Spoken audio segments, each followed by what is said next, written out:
નમસ્કાર મિત્રો, સ્વાગત છે તમારું ગુજરાત માહિતી યુટ્યુબ ચેનલમાં। આજના તાજા અને મહત્વના આપ સૌનો ઉપયોગી એવા 25 મોટા સમાચાર વિશે આ વિડીયોમાં વાત કરીશું, તો છેલ્લે સુધી જોતા રહેજો। આજના સૌથી પહેલા સમાચાર વિશે વાત કરીએ તો 24 કલાકમાં 7 તાલુકાઓમાં કમોસમી વરસાદ વરસ્યો છે। ગુજરાતમાં છેલ્લા 24 કલાકમાં 7 mm સુધીનો વરસાદ નોંધાયો। સાબરકાંઠાના વડાલી, ઈડર, ખેડબ્રહ્મામાં વરસાદ નોંધાયો છે, જ્યારે અરવલ્લીના ભિલોડા, મેઘરજ તાલુકામાં પણ વરસાદ નોંધાયો। બનાસકાંઠાના પાલનપુરમાં પણ વરસાદ નોંધાયો છે। જોકે અમદાવાદના કેટલાક વિસ્તારોમાં પણ વરસાદ નોંધાયો છે। જોકે ખેડબ્રહ્મામાં ભર શિયાળે કરા પડ્યા છે। હવામાન વિભાગની આગાહી પ્રમાણે રાજ્યમાં કમોસમી વરસાદ ખાબક્યો છે। જોકે ગુજરાતના વાતાવરણમાં પલટો આવ્યો હતો। અમદાવાદ સહિત ઉત્તર ગુજરાત અને દક્ષિણ ગુજરાતના જિલ્લાઓમાં વરસાદી ઝાપટા વરસ્યા। મોડી રાત્રે ગુજરાતના અનેક જિલ્લાઓમાં વરસાદી ઝાપટા પડ્યા હતા। અમદાવાદ શહેરના પૂર્વ વિસ્તારો ઈસનપુર, મણિનગર, કાંકરિયા, રાયપુર, ખોખરા, હાટકેશ્વર સહિતના વિસ્તારોમાં વરસાદી ઝાપટા પડ્યા હતા। જોકે કાંકરિયા કાર્નિવાલનો કાર્યક્રમ થોડા સમય માટે બંધ કરવો પડ્યો હતો। અરવલ્લી જિલ્લામાં માલપુર, મેઘરજ, ઉભરાણ, સુલપાણેશ્વરમાં મોડી રાતથી માવઠું વરસ્યું, તો ભિલોડાના સુનોક, વશેરા, કંપામાં તે ઉપરાંત પહાડિયા, સિસોદરા, કંભરોડા, બેડજ, કુંભેરા, રામગઢીમાં પણ માવઠું પડ્યું છે, જ્યારે હિંમતનગરના ગ્રામ્ય વિસ્તારોમાં વરસાદી ઝાપટા પડ્યા છે। ગાભોઈ પંથકમાં ગાભોઈ સહિત ચાંદ્રાણી, ગાંધીપુરા, મોરડુંગરા, ચાપલાનાર ગ્રામ્ય વિસ્તારોમાં તેમજ રૂપાલ પંથકમાં રૂપાલ, કંપા, બાવસાર, ટીંબા, કંપા, હાથરોલ ગામોમાં કમોસમી ઝાપટા પડ્યા હતા। દેશના પૂર્વ વડાપ્રધાન ડૉક્ટર મનમોહન સિંહનું 92 વર્ષની ઉંમરે નિધન। પૂર્વ વડાપ્રધાન અને કોંગ્રેસના વરિષ્ઠ નેતા મનમોહન સિંહનું 92 વર્ષની વયે નિધન થયું છે। દેશના 2 વખત વડાપ્રધાન રહી ચૂકેલા મનમોહન સિંહે દિલ્હી એમ્સમાં અંતિમ શ્વાસ લીધા। જોકે ઉંમર સંબંધિત બીમારીઓથી તેઓ પીડિત હતા। તેઓ નરસિમ્હા રાવ સરકારમાં નાણામંત્રી અને 2004થી લઈને 2014 સુધી વડાપ્રધાન હતા। જોકે પીએમ તરીકે ડૉક્ટર મનમોહન સિંહ દ્વારા મહત્ત્વના નિર્ણયો પણ લેવામાં આવ્યા હતા।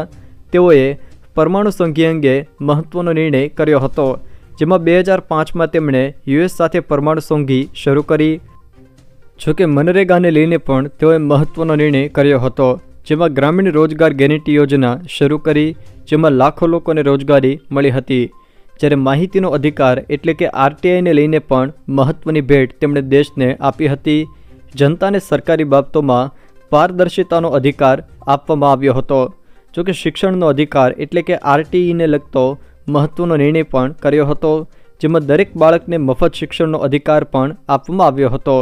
તે સિવાય જો મિત્રો વાત કરવામાં આવે તો પૂર્વ વડાપ્રધાન શ્રી ડૉક્ટર મનમોહન સિંહના નિધન પર રાષ્ટ્રવ્યાપી શોક જાહેર કરવામાં આવ્યો છે।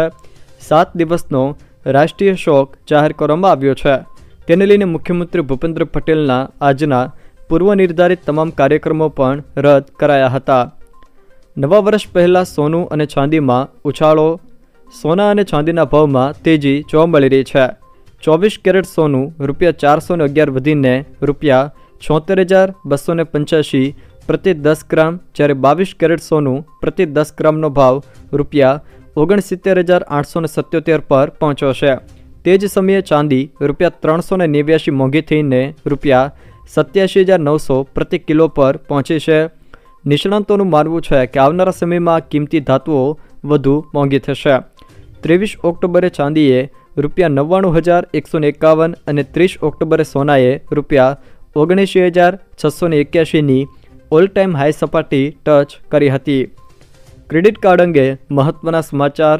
સુપ્રીમ કોર્ટે ક્રેડિટ કાર્ડ અંગે અત્યંત મહત્ત્વનો ચુકાદો આપ્યો છે। સુપ્રીમ કોર્ટે 16 વર્ષ જૂનો નેશનલ કન્ઝ્યુમર ડિસ્પ્યુટ્સ રિડ્રેસલ કમિશનનો આદેશ રદ કર્યો છે। તેથી હવે 30%ની ટોચ મર્યાદાથી વધુ કાર્ડના બાકી લેણા પર બેન્કો 50% સુધીનું ધરખમ વ્યાજ વસૂલી શકે છે। રાજ્યમાં કરા સાથે માવઠું વરસવાની આગાહી। હવામાન વિભાગ દ્વારા આજે પણ રાજ્યના કેટલાક વિસ્તારોમાં તેમજ આવતીકાલે પણ માવઠાની અને કેટલાક વિસ્તારોમાં કરા સાથે માવઠું વરસવાની શક્યતા પણ વ્યક્ત કરવામાં આવી છે। આજે ખાસ કરીને કચ્છ, બનાસકાંઠા, પાટણ, સાબરકાંઠા, મહેસાણા, અરવલ્લી, ગાંધીનગર, અમદાવાદ, ખેડા, મહીસાગર, દાહોદ, પંચમહાલ, આણંદ, ભાવનગર, અમરેલી, રાજકોટ, જૂનાગઢ અને ગીર સોમનાથ આ જિલ્લાના છૂટાછવાયા કેટલાક સ્થળોએ ગાજવીજ સાથે હળવાથી મધ્યમ વરસાદની આગાહી કરી છે. તો ભરૂચ, વડોદરા, છોટાઉદેપુર, નર્મદા, સુરત, તાપી, ડાંગ, નવસારી અને વલસાડ આ જિલ્લાના અમુક સ્થળોએ ગાજવીજ સાથે હળવાથી મધ્યમ વરસાદની આગાહી કરી છે. જોકે આજે બનાસકાંઠા, સાબરકાંઠા, અરવલ્લી અને નર્મદા આ જિલ્લાના કેટલાક વિસ્તારોમાં કરા પડવાની ચેતવણી પણ આપવામાં આવી છે. સાથે 30થી 40 કિલોમીટર પ્રતિ કલાકની ઝડપે પવન ફૂંકાવાની અને હળવી મેઘગર્જનાની ચેતવણી પણ આપવામાં આવી છે. તે સિવાય પાટણ, મહેસાણા, ગાંધીનગર, અમદાવાદ, ખેડા, મહીસાગર, દાહોદ, પંચમહાલ, આણંદ, વડોદરા, છોટાઉદેપુર, ભરૂચ, સુરત, તાપી, ડાંગ, નવસારી અને વલસાડ આ જિલ્લાના છૂટાછવાયા સ્થળોએ હળવાથી મધ્યમ મેઘગર્જના તેમજ 30થી 40 કિલોમીટર પ્રતિ કલાકની ઝડપે પવન ફૂંકાવાની શક્યતા પણ વ્યક્ત કરવામાં આવી છે. જ્યારે 28 તારીખે છોટાઉદેપુર, નર્મદા, તાપી અને ડાંગ આ જિલ્લાના છૂટાછવાયા કેટલાક વિસ્તારોમાં જ હળવા વરસાદની શક્યતા વ્યક્ત કરવામાં આવી છે. માવઠા વચ્ચે ઠંડીનો ચમકારો યથાવત. રાજ્યમાં એક તરફ ઠંડી પડી રહી છે તો બીજી તરફ ગઈકાલથી છૂટાછવાયા વરસાદી ઝાપટા શરૂ થયા છે. આ બધા વચ્ચે નલિયામાં 9.8 ડિગ્રી સાથે સૌથી નીચું તાપમાન નોંધાયું છે. તો ભુજમાં 10.9 ડિગ્રી, રાજકોટમાં 11 ડિગ્રી, અમરેલીમાં 13.6 ડિગ્રી, કેશોદમાં 12.7, અમદાવાદમાં 18.6 ડિગ્રી, ગાંધીનગરમાં 17.8, પોરબંદરમાં 14.6, ડીસામાં 15.3, સુરેન્દ્રનગરમાં 15.4, મહુવામાં 15.5, વેરાવળમાં 15.8 અને દ્વારકામાં 16.4 ડિગ્રી તાપમાન નોંધાયું છે. પોલીસની શારીરિક કસોટીના કોલ લેટર 1 જાન્યુઆરીથી ડાઉનલોડ કરી શકાશે. ગુજરાત પોલીસ ભરતી બોર્ડની જાહેરાત ક્રમાંક GPRB 2023-24 અંતર્ગત ઉમેદવારો માટે સારા સમાચાર આવ્યા છે. જેમાં આ ભરતી માટે તારીખ 8 જાન્યુઆરી 2025ના રોજ શારીરિક કસોટીનું આયોજન કરવામાં આવ્યું છે. જોકે કસોટી માટે જાન્યુઆરી 2024થી પોતાના કોલ લેટર ઉમેદવારો ojas.gujarat.gov.in પરથી ડાઉનલોડ કરી શકશે. ગાંધીનગરમાં વિદ્યાર્થીઓનો હલ્લાબોલ.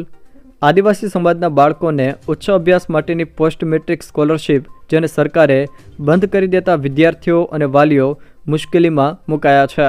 આદિજાતિ સમાજના વિદ્યાર્થીઓને ઉચ્ચ અભ્યાસ માટેની પોસ્ટ મેટ્રિક સ્કોલરશિપ પુનઃ શરૂ કરવા અગાઉ પણ બિરસા મુંડા ભવન ખાતે વિરોધ પ્રદર્શન કરવામાં આવ્યો હતો. વિદ્યાર્થીઓ અને ABVPએ અત્યારે વિરોધ પ્રદર્શન કરીને આ પરિપત્રને રદ કરવા અને શિષ્યવૃત્તિ આપવા માટે રજૂઆતો કરી છે. અમદાવાદનો કાંકરિયા કાર્નિવાલ સંપૂર્ણપણે રદ. પૂર્વ વડાપ્રધાન શ્રી ડૉક્ટર મનમોહન સિંહના નિધન પર 7 દિવસનો રાષ્ટ્રવ્યાપી શોક જાહેર કરાયો છે. એ અંતર્ગત AMCએ કાંકરિયા કાર્નિવાલ 2024 સંપૂર્ણપણે રદ કરવાનો નિર્ણય કર્યો છે. સાબરમતી રિવરફ્રન્ટ ખાતે યોજાનારો ફ્લાવર શો હવે 3 જાન્યુઆરીની આસપાસ નાગરિકો માટે ખુલ્લો મુકાશે.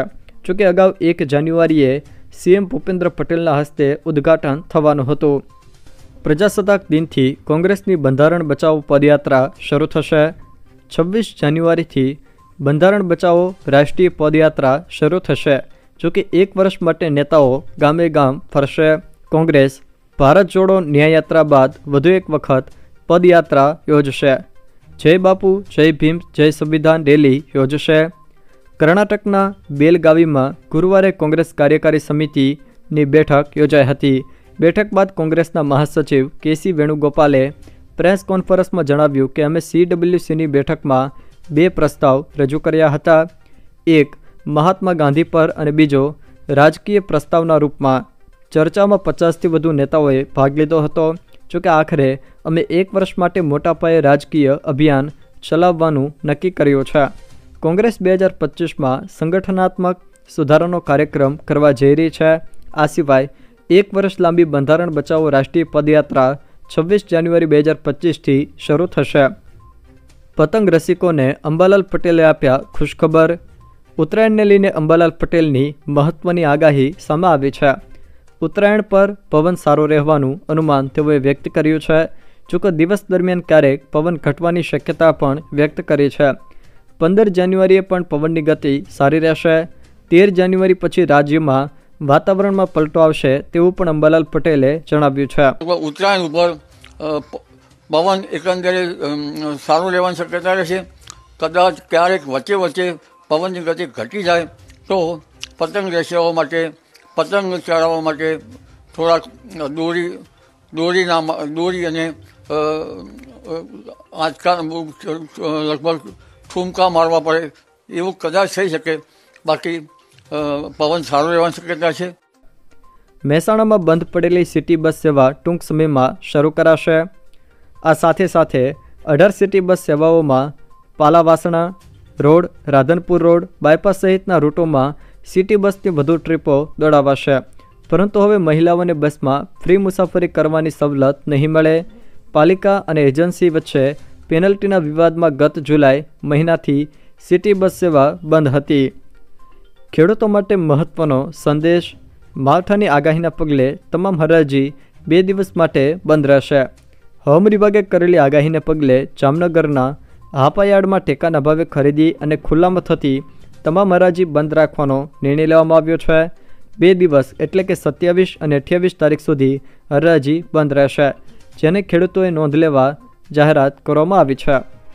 જનધનના 11 કરોડથી પણ વધુ ખાતા નિષ્ક્રિય. જોકે આ નિષ્ક્રિય ખાતામાં 14,750 કરોડ રૂપિયા જમા. રાજ્યસભામાં રાજ્ય નાણામંત્રીએ આ માહિતી આપી. પ્રધાનમંત્રી જનધન યોજના અંતર્ગત અત્યાર સુધી 56.03 કરોડ ખાતા ખોલવામાં આવ્યા છે, જેમાંથી 11.30 કરોડ ખાતા નિષ્ક્રિય છે. જોકે આ નિષ્ક્રિય ખાતામાં 20 નવેમ્બર 2024 સુધીમાં 14,750 કરોડ રૂપિયા જમા છે. રાજ્યસભામાં મંગળવારે એક પ્રશ્નના જવાબમાં નાણાં રાજ્યમંત્રી પંકજ ચૌધરીએ આ બાબતની જાણકારી આપી હતી. તેમણે જણાવ્યું હતું કે બેંકોને નિષ્ક્રિય ખાતાની સંખ્યા ઘટાડવા માટે તત્કાલ પગલાં ઉઠાવવાનો નિર્દેશ અપાયો છે. ખેડૂતોને વગર વ્યાજે લોનને લઈને ખુશીના સમાચાર.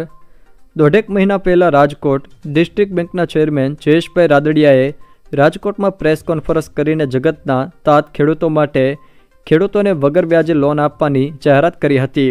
ત્યારે રાજકોટ જિલ્લા સહકારી બેંક બાદ હવે સુરત જિલ્લા સહકારી બેંકે ખેડૂતોને વહારે આવી છે. સુરત ડિસ્ટ્રિક્ટ બેંકે ખેડૂતોને 0% વ્યાજે લોન આપવાની જાહેરાત કરી છે. ખેડૂતોને 200 કરોડની લોન આપવામાં આવશે તેવી બેંકના ચેરમેન બળવંત પટેલે જાહેરાત કરી છે. સુરત ડિસ્ટ્રિક્ટ સહકારી બેંક દ્વારા ખેડૂતોના હિતમાં આ મોટો નિર્ણય લેવામાં આવ્યો છે. બેંકે ખેડૂતો માટે આર્થિક સહાય જાહેર કરી છે, જેમાં ખેડૂતોને વગર વ્યાજે લોન મળશે. આ વર્ષે માવઠાના કારણે ખેડૂતોને મોટું નુકસાન થઈ રહ્યું છે, જેથી ખેડૂતોને 1 એકર દીઠ 10,000 ચૂકવવાની જાહેરાત બેંકે કરી છે. જે ખેડૂત પાસે 5 એકર જમીન હશે તો તેને 50,000 રૂપિયા મળશે. 3 વર્ષ માટે 0% વ્યાજે આ લોન મળશે. 25,000 જેટલા ખેડૂતોને આનો લાભ મળશે. ગુજરાતના પેન્શન ધારકોએ હવે ધક્કા નહીં ખાવા પડે. ઘરે બેઠા જીવન પ્રમાણપત્ર મેળવી શકાશે. પેન્શન ધારકોને બેંકના ધક્કા ખાવાની ઝંઝટમાંથી છુટકારો મળશે, કારણ કે હવે ઘરે બેઠા જીવન પ્રમાણપત્ર મેળવી શકાશે. ગુજરાતના પેન્શન ધારકોને તેમના જીવન પ્રમાણપત્ર માટે હવે કોઈ ટ્રેઝરી, બેંક કે અન્ય વિભાગમાં જવાની જરૂરિયાત રહેશે નહીં. નજીકની પોસ્ટ ઓફિસના પોસ્ટમેન કે ગ્રામીણ દાયક સેવકની મદદથી ડિજિટલ લાઈફ સર્ટિફિકેટ મેળવી શકાશે. હવે ગુજરાતમાં જંત્રીની 10% રકમ વસૂલીને જમીન બિનખેતી કરાવી શકાશે. સરકાર દ્વારા મહત્વનો નિર્ણય. ગુજરાતમાં રિવાઇઝ બિનખેતીની પરવાનગી અને પ્રોત્સાહન આપવા અંગે સરકારે મહત્વપૂર્ણ નિર્ણય લીધો છે.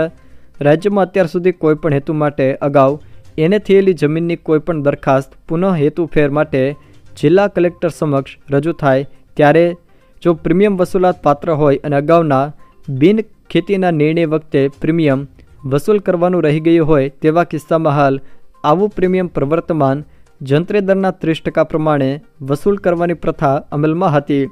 જોકે હવે હાલના અરજદાર કે કબજેદાર પાસેથી પ્રવર્તમાન જંત્રી કિંમતના 10% પ્રીમિયમની રકમ વસૂલ કરીને રિવાઇઝ બિનખેતીની પરવાનગી આપવામાં આવશે. જો મિત્રો આ વિડીયો તમને પસંદ આવ્યો હોય તો વિડીયોને લાઇક કરો, તમારા મિત્રો સાથે શેર કરો અને જો તમે મારી ચેનલમાં નવા હોવ તો ચેનલને સબસ્ક્રાઈબ જરૂર કરજો, જેથી મારા આવનારા તમામ વિડીયોની માહિતી તમારા સુધી પહોંચી શકે.